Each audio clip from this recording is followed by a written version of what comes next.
Trump on Ukraine conflict. If I were president, I'd be able to negotiate end in 24 hours.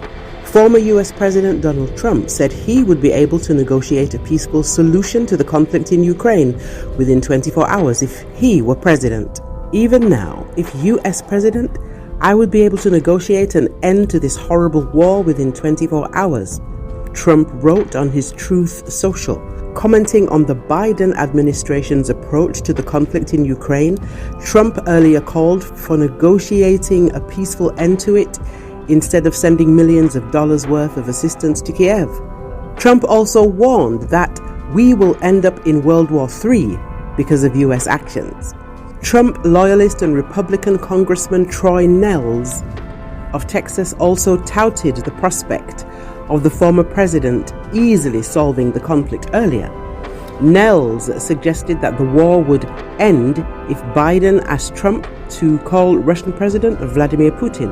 If we really want to end this war, Joe Biden, you need to call Donald Trump, Nehls said.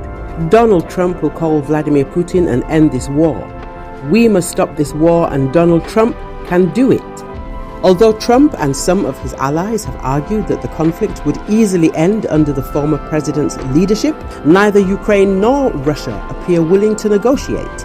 Before the Deputy Secretary of State Victoria Nuland said that the US administration was ready to ease sanctions against Russia for the sake of serious negotiations on Ukraine.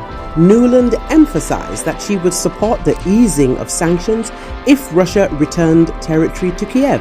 In response, Leonid Slutsky, chairman of the International Committee of the Russian State Duma lower house of parliament, described Nuland's message as unacceptable to Moscow, as he said there was no reversing historical decisions in exchange for a promised revision of the restrictions.